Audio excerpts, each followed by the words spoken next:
Hey everyone, it's Dr. Hodges, and today I want to talk a little bit about compounded interest. It is chilly outside, and Margie's going to be home soon from school, and I promised I would take her to go get her nails done. So I figured I would get on my little treadmill, and I rolled it out into my bedroom, and so I'm doing my walk on the treadmill today. It's funny, usually whenever patients make comments about my walks, they're always like, it's so pretty out there. And I'm like, yeah, right now all you got is my green room. Which, by the way, is kind of interesting because green is actually not a favorite color of mine. I am a sucker for antiques and blue and white china. But years ago on HGTV, this one designer, Sarah Richardson, oh my gosh, I love her. She did this like little tiny efficiency apartment and like this mint green. And then I'm going to show you all my little settees I had redone. Oh my gosh, are those just not the prettiest things ever? And she did the whole like apartment with like mint green walls, and then all the furniture was like cream and white, and then she would just have some pops of like dark green. It was gorgeous. And is that not the ugliest headboard? I don't know, I was thinking I gotta get a new bed. It's not pretty. Anyway, I got work to do, so disregard my messy desk and my bed without a duvet cover right now. So anyway, onward and upward. Let's talk about compounded interest. And no, I'm not talking about investments in the bank. I am talking about investment in you. And so in my long years, and I can say that now because next year I'll be 50, over the years, I've always tried to look to see, what are patterns that I'm seeing? What does the research show in terms of weight loss, and how can people most easily get to the goals that they need to? And what I have found is that it's not the big things that people do, like that great big boot camp class that you go to, or now you're getting all these special meals brought in. It's not these big things. It's actually the little things that you do every single day, over and over and over, that actually have the biggest impact on your success or failure. That's just what I've seen. It's just consistency, one way or the other. So for instance, this is what I mean by compounded interest. If they say, let's say you have your child, and you open up a savings account and you have it growing, at several percent a year. Let's just say 3 or 4%. There's not a savings account out there at that percentage, but let's say you had a fund and it was growing at 5% a year. They say after a couple of decades, you're going to have a couple $100,000 just from that initial investment. Now, I could be exaggerating like the starting point and how long it takes, but the idea is that you put in just a modest amount of effort, but you do it month after month. When it comes to investing with your weight loss, it's really day after day, week after week, moderate, and then before you know it, you have a gold mine. That is what I want from you, because it can work the same way going the other way. So for instance, when you are trying to lose weight, you ultimately need to be in a calorie deficit. And so I know whenever I was trying to lose weight several years ago, my metabolic rate was 1,087. I know that y'all have heard me talk about this. And so that means that I would maintain my weight at less than 1,100 calories a day. So for you to lose a pound a week, you need to be at roughly a 500 calorie deficit every day.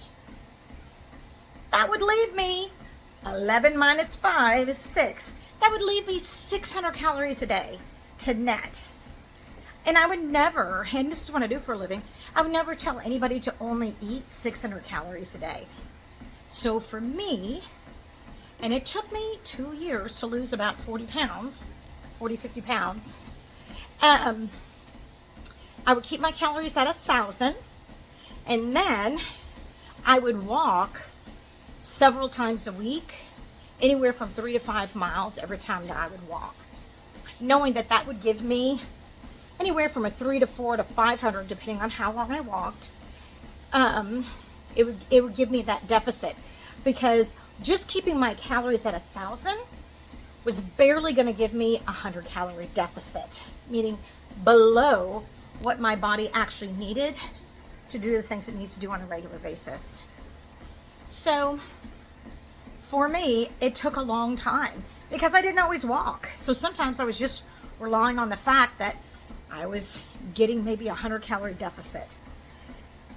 If all I did was diet, and I did not exercise, then it would take me about a month, so 30 to 35 days, to lose 1 pound. Because that's how long it would take me to burn 3,500 calories. By adding in the exercise, and every mile you walk, I don't mean run, but I just mean walk, every mile you walk, you're going to burn an extra 100 calories. So I'm a huge proponent of walking. And this is what I mean. I'll kind of complete my circle when I say compounded interest. You know, if just every now and then you go for a walk, like in the evening or after dinner, or you go with the girls at lunch, if you're doing that sporadically, like 2, maybe 3 times a month, you're really not going to see the fruit of that labor. It's going to help. Every little bit helps. But let's say you get on this treadmill, and let's say that for 30 minutes, you have it running at 4 miles an hour. So that would mean in a half hour, you would walk about 2 miles. That's roughly going to burn 200 calories. For me, if I did that and I kept my calories at 1,000 a day, instead of me losing only 1 pound every 35 days, I would now lose a pound. I think it would be, let's see, let me do my math, because I'm adding in another 300. I think I'd lose a pound like every 10 days. So that's significant. So I would almost double how much I would lose every month. And that's just me getting on a treadmill for 30 minutes. Okay? Now, I will tell you this, and it's every day. You gotta do a little something. There are gonna be some days when you start to do some exercise and you're like, ooh, I'm gonna do this, I am pumped. And especially this happens in the very beginning. And you start working out and you're going hard, and you wake up the next day and oh my God, the muscles that you didn't even know have, they are hurting. Your dogs are barking, like you hurt. And so then you have to like peter out, you have to wait, for several days for your muscles to no longer ache. And now you're like dreading working out again. You're like, oh Lord, I can't do what I just did.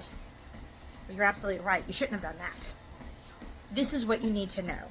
I know I'm talking about doing this for 30 minutes at a certain speed so you can burn a certain number of calories. You don't have to do that. If you have not exercised, and be real, you really haven't exercised, or let's say you have bad knees or bad back or bad ankles or bad hips, or it's just hard and you just haven't been working out. It is totally fine. You're in the safe tree. I always talk about that to my patients. You're in the safe tree. You need to start at where you are right now. So, if you have not ever really exercised or walked, you know what? Maybe what you need to start with is, we're here in Texas, so especially if you're out in the country, a driveway can be quite long. Maybe your exercise like several times a week, start off at maybe 3 times a week, is consistently walking like half a block to a 1 block and back. Do that every day. Or maybe for your little body, maybe you can tolerate doing 2 blocks and coming back. Or maybe you're a little bit further along and you're like, you know what? I really can only go about 15 minutes. Okay, well then that's fine. Then what you should do is turn on your timer, lace up your shoes, and either get on your treadmill or walk outside. And especially if you're walking outside, walk one way for 7.5 minutes and then turn around. And so that would be 15 minutes. And then see how you do.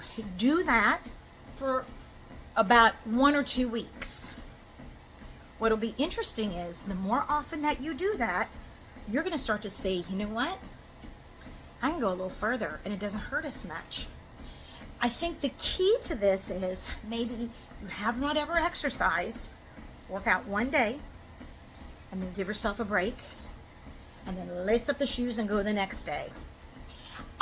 If I were you in the beginning, do not exercise to the point of exhaustion, because what is going to happen is you may injure yourself at worst, or at best, you may end up being really, really sore, and then you're going to be less apt to go out and exercise when the next time comes around. So give yourself a goal. If you're not doing any kind of exercise, give yourself the initial goal of 3 times a week. And start off at 10 to maybe 15 minutes on those 3 days. Okay? Go slow. If that means going a block, if that means half a block, if that means a half mile, do it. Do it. And you're going to start to see your body growing stronger. But it's little bits. And each one of those little times that you go out, and the more times you do it, you're going to be building on that interest that you're paying in to your own personal health. So start at your own personal start. This is not a race. This is your little body, and we are all out here cheering for you. So start slow and just go for it. I wish that there was a way for me to say, what is a special way for me to just, what can I say to like really get you to, I want to encourage you to get on out there. This is it. This is me saying, I know you can do it.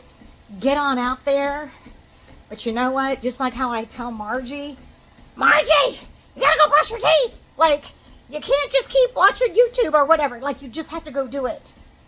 I gotta tell you, sometimes you just gotta go do it. So lace up those shoes and just go do it. Okay?